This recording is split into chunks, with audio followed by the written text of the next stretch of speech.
Hello everyone, welcome back to the channel. आज की video में हम कंटिन्यू करने वाले हैं जहाँ पर हम अपने लास्ट वीडियो में रुक गए थे पार्ट 1 में। तो ये है SST chapter 1 resources of utilization and development का पार्ट 2। तो चलो जल्दी से स्टार्ट करते हैं बिना वेट के। Utilization of resources. Okay, resources become usable when they are processed in several ways. For example, wood can be used for making furniture after the trees are fallen and logs। ये हमारा एक अलग example है, but आपकी book में जो दिया हुआ ये हमने यहाँ पर लिख के रखा है, आप देख सकते हैं।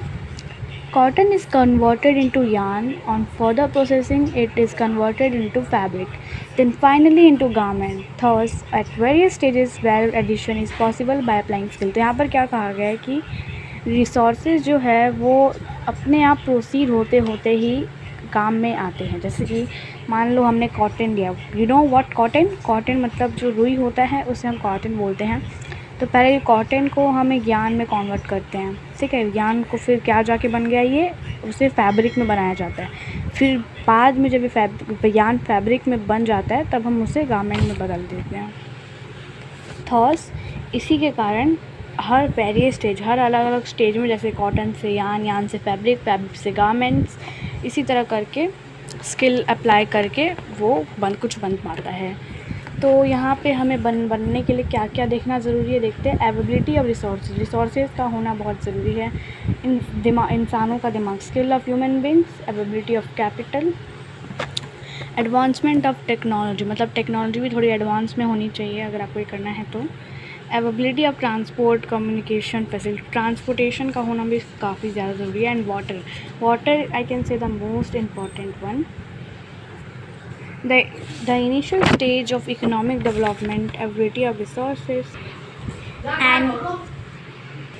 An initial stage of economic development, availability of resources played a very important role with the advancement of technology, availability of capital and skilled labor become a necessity for the utilization of resources। तो यहाँ पर क्या कहा है friends कि initial stage में अगर हमें इकोनॉमिकल डेवलपमेंट चाहिए तो हमें अच्छी तरह के रिसोर्सेज का अवेलेबल रहना बहुत ही ज़्यादा ज़रूरी है, because they played a very important role in this. And with the use of the advancement of technology, अगर आपके पास एडवांस टेक्नोलॉजी है तो और साथ ही साथ आपके पास अच्छा कैपिटल है and skilled labour, you know मतलब जो काम करने वाले जो बंदे हैं वो बहुत अच्छे खासे ट्रेंड है, बहुत अच्छा स्किल है उनका, तब आपको जाकर एक यूटिलाइजेशन ऑफ रिसोर्सेज एक बहुत अच्छा बनेगा। आपकी एक जैसे कि फॉर एग्जांपल में आप यूएसए ले सकते हो। आप देख रहे हो इतना डेवलप्ड कंट्री क्यों है, क्योंकि उसके पास ये सारी चीज़ें हैं, ये जो स्टेप्स हैं ना ये सब है उसके पास। Therefore USA is a development country, therefore I highlighted this point, you can see, because it is economical self sufficient and technology advance, क्योंकि ये अंदर से भी एकदम अच्छे से बनी हुई इकोनॉमिकली, और इसकी जो टेक्नोलॉजी है वो भी काफ़ी ज़्यादा एडवांस है गाइस। अगर आप कभी यूएसए जाओगे तो आप देखना वहाँ पे वेंडिंग मशीन्स बहुत ज़्यादा लगी रहती है, आप देख रहे हो बहुत ज़्यादा एडवांस है वहाँ की technology. Okay, on the other hand India is in developing stage. वहीं दूसरी तरफ हमारा जो इंडिया है, हमारा जो भारत देश है, ये अभी भी डेवलप होना काफ़ी बाकी है। जैसे कि हम तो यहाँ आसपास में कचड़े उछड़े फेंक देते हैं, सो उसके लिए अभी हमें थोड़ा डेवलपिंग स्टेज में अभी पढ़ना ज़रूरी है। थोड़ा धीरे धीरे करके हम आगे जाएंगे तभी कुछ होगा। It can be concluded that resources essential for development but merely their presence does not guarantee development। Okay, तो अब यहाँ पर हम क्या देखेंगे कि क्लासिफिकेशन रिसोर्सेज जो हैं उनको किन किन भागों में बांटा गया है वो हम यहाँ देखेंगे। आइए देखते हैं। Classification of resources is done in the following basis. देखिए कैसे बांटा गया है। क्लासिफिकेशन ऑफ रिसोर्सेज को सबसे पहला भाग है इसका रिन्यूएबिलिटी के भी दो भाग है, रिन्यूएबल, नॉन रिन्यूएबल, ये हम इसमें यहाँ पे पढ़ने वाले हैं। दूसरा जो है वो है ऑर्गन में क्या आता है, बायोटिक आता है और अबायोटिक आता है। अपने अपने प्रीवियस क्लासेस में ज़रूर रीड किया होगा फ्रेंड्स। ऑकरेंस में क्या है, natural and manmade, and the last development is potential and actual. तो हो सकता है आज हम यहाँ ऑकरेंस तक पढ़ने वाले हैं till here. So yeah let's continue. Classification of renewability, पहले हम रिन्यूएबिलिटी की क्लासिफिकेशन में देखने वाले हैं। Renewable resources are also known as inexhaustible resources. तो रिन्यूएबल रिसोर्सेज को ना ख़त्म होने वाला रिसोर्स भी माना जाता है। इनहॉक्सिबल मतलब जो कभी भी ख़त्म नहीं होता है, ठीक है।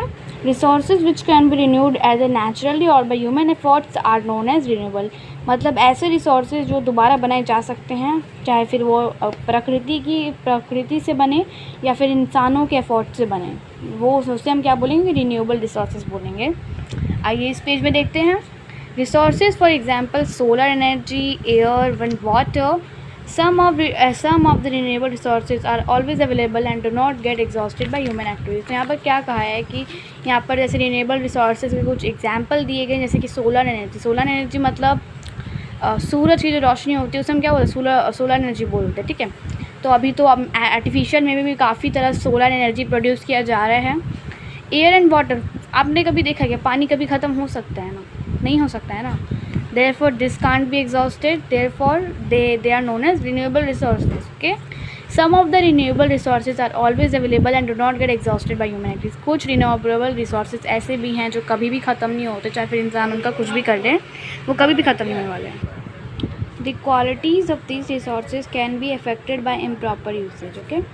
Resources which take a longer period of time like millions of years to be renewed are known as non renewable resources. जो रिसोर्सेज बहुत ज़्यादा वक्त ले लेते हैं, मतलब बहुत ही ज़्यादा, जैसे कि करोड़ हज़ारों साल लग जाते हैं बनने में, उन्हें हम क्या बोलते हैं, non renewable resources. They are also known as exhaustible resources, मतलब जो ख़त्म भी हो जाते हैं, ठीक है, और अगर वो एक बार ख़त्म हो जाए तो वो बहुत जल्दी नहीं बनते हैं, therefore they can't be renewed. Energy resources such as coal, petroleum and natural gas and other minerals are example of non-renewable resources। जैसे कि जो कोयल है, अगर आप उसे यूज़ कर लोगे पूरी तरह से, जो धरती के अंदर से निकलता है, फिर उसे बनने में दोबारा हज़ारों साल लग जाएंगे।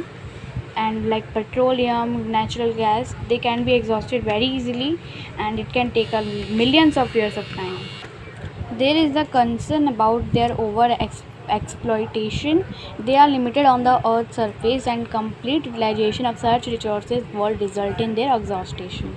मतलब वो एक लिमिट में है, हम इस धरती के अंदर एक लिमिट, एक हद तक में वो धरती के अंदर है। एक बार अगर वो यूटिलाइज़ होकर ख़त्म हो जाए तो तब उनके कारण होगा एग्जॉस्टेशन। मतलब पूरी तरह अगर वो एक बार यूटिलाइज़ हो जाए तो वो जल्दी ख़त्म हो जाएंगे। This resources have to be used very carefully as complete exhaustion of this resources would have an adverse effect on future generation. मतलब इन रिसोर्सेज का जो इस्तेमाल है हमें बहुत ही केयरफुली, बहुत ही ध्यान से करना चाहिए, क्योंकि ये क्या है ना, अगर ये एक बार एग्जॉस्ट हो जाए, एक बार ख़त्म हो जाए पूरी तरह, तो फिर हमारी जो आगे आने वाली जनरेशन है, means like 100-200 years ago after, therefore it can have an very adverse effect, बहुत बुरा असर पड़ सकता है हमारी फ्यूचर जनरेशन में। Some of the minerals like metallic ores, जैसे मेटलिक ऑर्स में क्या क्या कहा गया, gold and silver are recyclable as the metal may be used again and again, क्योंकि ये जो मेटल है वो दोबारा यूज़ किया जा सकता है, therefore they are known as recyclable, okay. Now let's read the classification based on organ. Organ में क्या क्या आता है हमने देखा था, बायोटिक एंड अबायोटिक, ठीक है। Resources which are obtained from biosphere and have life are known as biotic resources. मतलब ऐसे रिसोर्सेज जो हमें प्रकृति से मिले हो, बायोस्फीयर यानी जैसे पेड़ पौधों से मिला हो और जिनमें जान हो, they are known as living beings, जिनमें जान हो, are known as biotic resources, okay. For example birds, animal, fish, forest, ये सब जो भी हैं वो बायोटिक रिसोर्सेज के अंदर में आते हैं। The biotic resources provide a variety of useful products. Most of them have the capacity to reproduce and regenerate।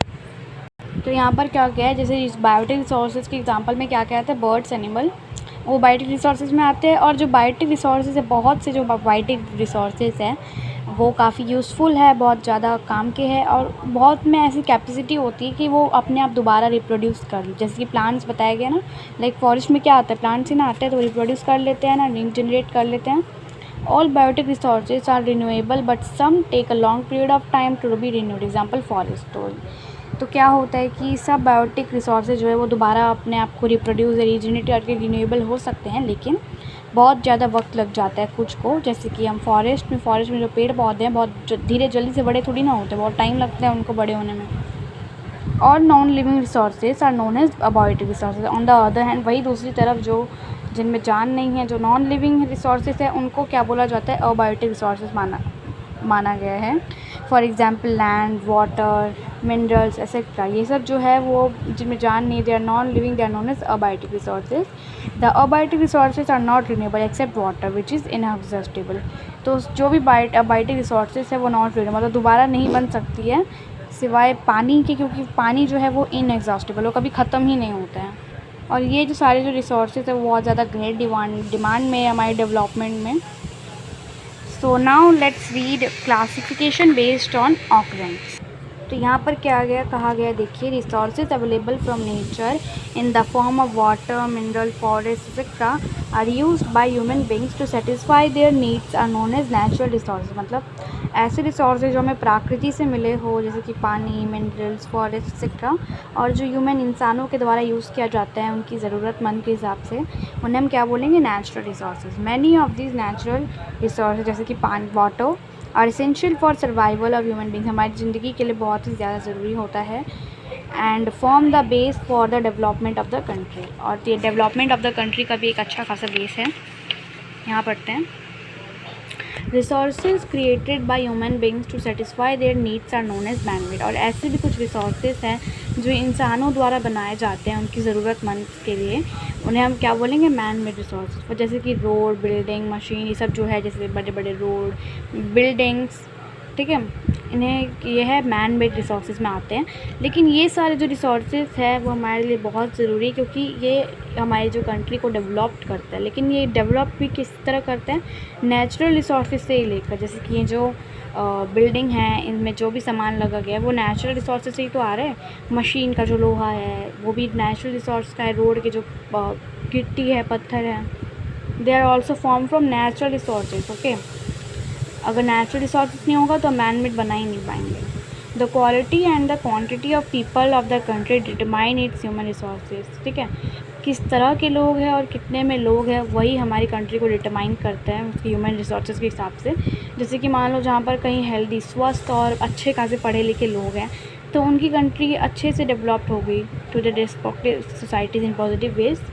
वहीं दूसरी तरफ अगर आपके पास मैनॉरिस्ट मतलब जो जिनकी सेहत थोड़ी अच्छी नहीं है, और इलिटरेट पीपल मतलब जो थोड़े अनपढ़ टाइप है, वो ज़्यादा अच्छे से डेवलप नहीं कर पाएंगे, उनकी जो कंट्री है वो डेवलप ही नहीं कर पाएगी। ठीक है, resources were well developed in Japan as people are skilled and technically developed. यहाँ पे एग्जांपल दिया गया जापान का। जापान आपने देखा होगा कि बहुत ही ज़्यादा डेवलप्ड कंट्री में आता है इंडिया पूरे वर्ल्ड पे, क्योंकि वहाँ के लोग बहुत अच्छी खासी स्किल्ड हैं और वहाँ की जो टेक्नोलॉजी है वो भी बहुत अच्छी एडवांस्ड है, therefore they are known as a developed country. African nations, in spite of being rich in resources, are less developed as most other people are unskilled and illiterate। वहीं जो अफ्रीकन में वहाँ पर जो है रिसोर्सेज अच्छे से डेवलप नहीं हुआ है। ठीक है, जो अफ्रीकन नेशंस है वहाँ पर जो लोग हैं वो अच्छे से लेस डेवलप्ड है, बिकॉज वहाँ के जो लोग हैं थोड़े अनपढ़, उनके पास ज़्यादा दिमाग नहीं है, therefore African is a non developed country. So that is it for this video, and इसका पार्ट 3 जल्दी आ जाएगा। Comment down if you want more. Thank you for watching.